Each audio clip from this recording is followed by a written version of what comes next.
तो इसमें लोग बात करने वाले हैं किस तरह से आप यहाँ पर बैंकॉक या फिर थाईलैंड में जा सकते हैं। जी दोस्तों, क्योंकि काफ़ी लोग यहाँ पर परेशान हो जाते हैं कितना पैसा लगता है और यहाँ पर किस तरह से आप वहाँ पर जा करके काम कर सकते हैं, कौन कौन सा डॉक्यूमेंट आपके पास होना चाहिए। यही नहीं दोस्तों, यहाँ पर जाने के लिए कौन कौन सा डॉक्यूमेंट आपको चाहिए और वहाँ पर वर्क करने के लिए कौन कौन सा डॉक्यूमेंट चाहिए, तो इन सभी के बारे में हम लोग यहाँ पर जानने वाले हैं। इसके अलावा यही नहीं दोस्तों, कितना पैसा यहाँ पर लगता है इसके बारे में भी आपको यहाँ पर डिटेल में बताएंगे।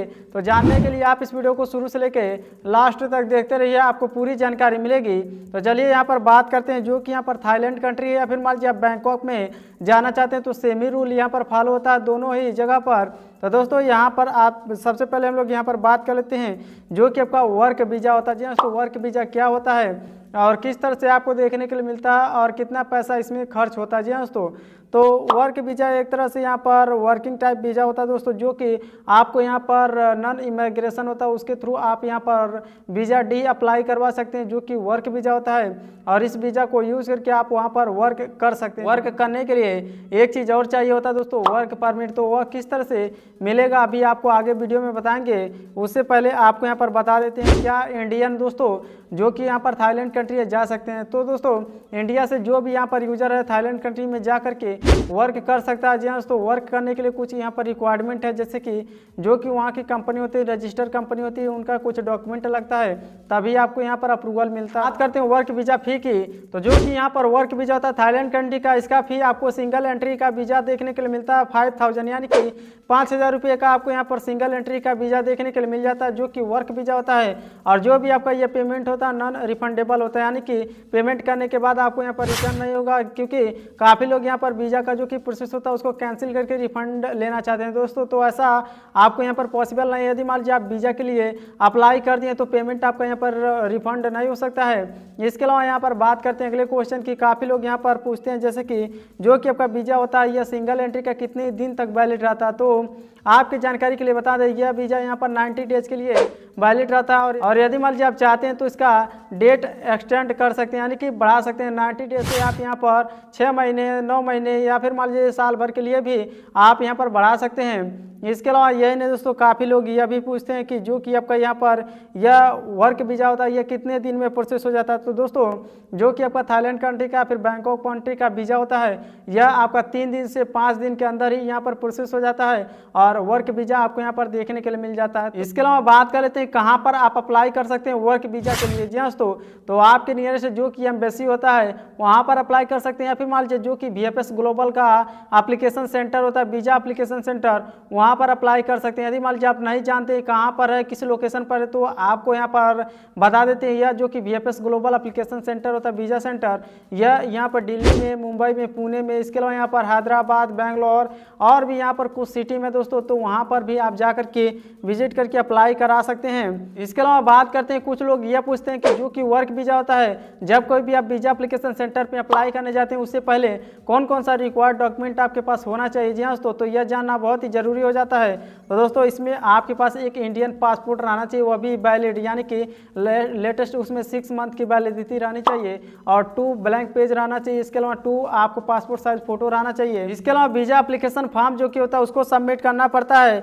यही नहीं दोस्तों, फ्लाइट टिकट बुकिंग है या फिर नहीं, टिकट नंबर क्या है, यह सभी भी डिटेल आपको चाहिए जो कि वर्क वीज़ा होता है इसको इशू करवाने के लिए। इसके अलावा प्रूफ ऑफ अकोमोडेशन भी आपको यहाँ पर देना पड़ेगा, जैसे कि आप वहाँ पर जा करके कंपनी में रहेंगे या फिर किसी होटल में रहेंगे या फिर मान लीजिए किराए के घर पर रहेंगे, तो दोस्तों यह सभी भी आपको इसमें डिटेल देना पड़ेगा। इसके अलावा आपको यहाँ पर आईडी भी चाहिए, जैसे कि आपका बायोडाटा आईडी हो गया है, आपका इंडियन जो कि आधार कार्ड होता है, पैन कार्ड होता है, तो यह भी चाहिए होता है। इसके अलावा आपको यहाँ पर कंपनी की तरफ से एक इन्विटेशन लेटर या फिर ऑफर लेटर रहना चाहिए, उसको भी आपको सबमिट करना पड़ेगा। और दोस्तों सफिशिएंट बैलेंस भी आपके बैंक अकाउंट में रहना चाहिए, जिससे कि आप यहाँ पर यह प्रूफ कर पाएँ कि वहाँ पर जाने के बाद आप अपने आपको, यदि मान लीजिए कंपनी आपको पैसा नहीं देती या फिर कुछ भी हो जाता, प्रॉब्लम हो जाती, तो वहाँ से रिटर्न आप आ सकते हैं ऐसा करके। इसके अलावा यहाँ पर पुलिस क्लियरेंस भी रहना चाहिए। तो जैसे कि कुछ लोग यहाँ पर क्राइम कर देते हैं, तो दोस्तों वह सभी लोग यहाँ पर थाईलैंड कंट्री में नहीं जा सकते हैं। आपका जो कि क्राइम रिकॉर्ड होता है वह एकदम क्लियर रहना चाहिए, तभी आप यहाँ पर जा सकते हैं। इसके अलावा यही नहीं दोस्तों, हेल्थ सर्टिफिकेट रहना चाहिए और इन्विटेशन लेटर बाय एम्प्लॉयर, जी दोस्तों, जो कि वहाँ का कंपनी का HR होता है या फिर एम्प्लॉयर होता है, वह उसके तरफ से एक इन्विटेशन लेटर बनता है दोस्तों, तो उसको आपको ले लेना होगा। यदि मान लीजिए आप थाईलैंड कंट्री में वर्क करने के लिए जाते हैं तो वर्क वीज़ा चाहिए, तो यह सभी डॉक्यूमेंट यहाँ पर रिक्वायरमेंट है दोस्तों। इसके अलावा यही नहीं दोस्तों, जो कि यहाँ पर मिनिस्ट्री ऑफ लेबर होते हैं दोस्तों, वहाँ पर जो भी कंपनी होता है उसका लाइसेंस है या फिर नहीं है, तो इसको भी आपको यहाँ पर प्रूफ के तौर पर देना पड़ेगा। तो दोस्तों यह सभी यहाँ पर डॉक्यूमेंट रहेगा, तभी आपका जो कि वर्क वीज़ा होता है वह इशू होगा। तो इसके अलावा यही नहीं दोस्तों, जो कि आपका यहाँ पर वर्क वीज़ा होता है कहाँ से और कैसे अप्लाई कर सकते हैं, इसको भी आपको यहाँ पर बता देते हैं। पहले तो जो भी रिक्वायर्ड डॉक्यूमेंट होता है इसको आपको कलेक्ट करना पड़ेगा, और कलेक्ट करने के बाद वीज़ा एप्लीकेशन सेंटर में विजिट करके उनका जो कि एप्लीकेशन फॉर्म होता है उसको सबमिट करना पड़ेगा। और जैसे ही आप एप्लीकेशन फॉर्म को सबमिट कर देते हैं उसके बाद से अपॉइंटमेंट बुक होगा। अपॉइंटमेंट में आपको विजिट करके सिंपली डिटेल सबमिट करना पड़ेगा। उसके बाद से वीज़ा एप्लीकेशन फ़ी पेमेंट करना पड़ता है दोस्तों, जो कि हमने यहाँ पर बताया 5,000, वह भी 3 मंथ के लिए। तो दोस्तों 5,000 आप जैसे पेमेंट कर देते हैं उसके बाद से यह प्रोसेस स्टार्ट हो जाती है। और जो कि आपका यहाँ पर वीज़ा होता है सिंपली रेडी हो जाने के बाद आपको दोबारा से इन्वाइट किया जाता है, यानी कि आपको नोटिफाइड कर दिया जाता है, आप जा करके उसको कलेक्ट कर सकते हैं। इसके अलावा यही नहीं दोस्तों, जब कोई भी यहाँ पर वीज़ा रेडी हो जाता है तो उस वीज़ा को लेकर के आप थाईलैंड कंट्री में जा सकते हैं। और जाने के बाद से यदि मान लीजिए आप वर्क करना चाहते हैं तो वर्क करने के लिए आपके पास वर्क परमिट रहना चाहिए, जहाँ तो जो कि मिनिस्ट्री ऑफ लेबर की तरफ से बनता वर्क परमिट। तो यह वर्क परमिट कहाँ पर कैसे बनेगा, कौन कौन सा डॉक्यूमेंट रहना चाहिए, इसके बारे में भी आपको बता देते हैं। तो जो कि आपका वर्क परमिट होता है इसको अप्लाई करने के लिए copy of your valid passport, यानी कि जो कि आपका पासपोर्ट होता है उसका एक कॉपी रहना चाहिए, और थाईलैंड वर्क वीज़ा रहना चाहिए। इसके अलावा यही नहीं दोस्तों, वर्क कॉन्ट्रैक्ट रहना चाहिए, यानी कि जब कोई भी आप काम करेंगे तो वहाँ पर जो भी कॉन्ट्रैक्ट रहेगा, साइन रहेगा, उसका कॉपी आप सबमिट कर सकते हैं। हेल्थ इंश्योरेंस, यानी दोस्तों यहाँ पर हेल्थ सर्टिफिकेट है, और पासपोर्ट साइज फ़ोटो 3 रहना चाहिए। इसके अलावा रिज्यूम और CV, इसके अलावा अकोमोडेशन, और यही नहीं दोस्तों सपोर्टिंग डॉक्यूमेंट, और आपको यहाँ पर कुछ और यहाँ पर एडिशनल डॉक्यूमेंट है, आप अपने हिसाब से जो भी रिक्वायरमेंट होगा सबमिट कर सकते हैं। अब यहाँ पर बात करते हैं किस तरह से और कहाँ पर आप वर्क परमिट अप्लाई कर सकते हैं। जी हाँ, तो जो कि आपका यहाँ पर वर्क परमिट होता है अप्लाई करने के लिए थाई मिनिस्ट्री ऑफ लेबर जो कि होता है वहाँ पर जा करके सबमिट करना पड़ता है। इनका अलग अलग सेंटर होता है दोस्तों, वहाँ पर जा करके आपका यहाँ पर जो कि वर्क परमिट होता है उसके लिए इशू करवाने के लिए डाटा सबमिट करना पड़ता है। सो दोस्तों आप या फिर आपका जो कि एम्प्लॉयर होता है सिंपली आप में से दोनों में से कोई भी जो कि आपका वर्क परमिट होता है इसको सबमिट कर सकता है। कहाँ पर सबमिट करेगा, जो कि थाई मिनिस्ट्री ऑफ लेबर होता है इनके सेंटर पर जा करके सबमिट करना पड़ेगा। और जो भी डॉक्यूमेंट आपने दिया था वर्क वीज़ा बनाने के लिए वही डॉक्यूमेंट रहेगा, तो आपका जो कि वर्क परमिट होता है बहुत इजीली तरीके से रेडी हो जाएगा दोस्तों। जो कि वर्क वीज़ा होता है 190 डेज का होता है, एक्सपायर होने से पहले आपका जो कि वर्क परमिट होता है इसको बनवा लेना होगा। और यही नहीं दोस्तों, जब कोई भी आप सक्सेसफुली ये इस एप्लीकेशन को सबमिट कर देते हैं उसके 7 डेज के बाद आपका वर्क परमिट इशू हो जाता है। अब यहाँ पर बात करते हैं कितना कास्ट लगता है जो कि वर्क परमिट होता है, यानी कि कितना पैसा खर्च होता है वर्क परमिट में। तो दोस्तों वर्क परमिट में जब कोई भी आप इसमें अप्लाई करते हैं तो इसमें आपको 3 कैटेगरी देखने को मिलता है, 3 मंथ, 6 मंथ, इसके अलावा यहाँ पर 9 मंथ, और दोस्तों आपको यहाँ पर 12 मंथ का भी देखने को मिलता है, यानी कि 12 मंथ।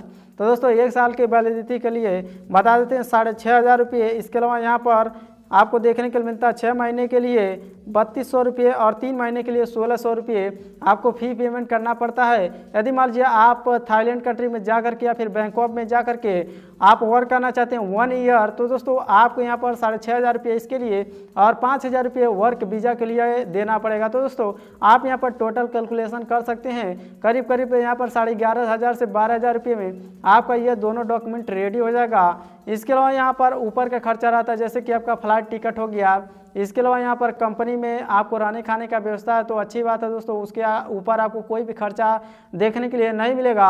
और जो भी यहाँ पर एजेंट बोलते हैं 32,000, 50,000, 1 लाख, 1.5 लाख, 80,000, 70,000 दीजिए दोस्तों, वह सभी स्टेप ऐसा लेकर के रख लेते हैं दोस्तों चार्ज के तौर पर, क्योंकि वह सभी अप्लाई करते हैं। तो ऐसे में उनका जो कि जितना चार्ज बनता है दोस्तों उतना ही लेना चाहिए, बट यहाँ पर कुछ एजेंट ज़्यादा ही चार्ज कर लेते हैं। तो दोस्तों आप यहाँ पर ध्यान दीजिए कितना में आपका जो कि वर्क वीज़ा होता है वह इशू होता है, और वर्क वर्क परमिट कितना में इशू होता है, कैसे इशू होता है, आपको पूरा जानकारी हमने दे दिया दोस्तों। कितना पैसा भी लगता है और किस तरह से आप बना सकते हैं जो कि आपका वर्क वीजा होता है, आप खुद से भी अप्लाई कर सकते हैं। तो दोस्तों आप अपना खुद से अप्लाई करना चाहते हैं वर्क वीजा या फिर वर्क परमिट, तो दोस्तों उसके लिए आपको सबसे पहले किसी भी कंपनी से कांटेक्ट करना पड़ेगा। ऑनलाइन जॉब के लिए बहुत सारे ऐसे यहाँ पर साइट होते हैं जहाँ पर जॉब अवेलेबल होते हैं, तो उनसे आप कांटेक्ट कर सकते हैं और कांटेक्ट करने के बाद से आपका जो कि रिज्यूम या फिर सीवी होता है उनको शेयर कर सकते हैं। और शेयर करने के बाद से कुछ ऐसे लोकेशन होते हैं जहाँ पर उनके हेडक्वार्टर होते हैं इंडिया में ही दोस्तों, जैसे कि बेंगलोर हो गया, दिल्ली हो गया। इसके अलावा कुछ और लोकेशन होते हैं जहाँ पर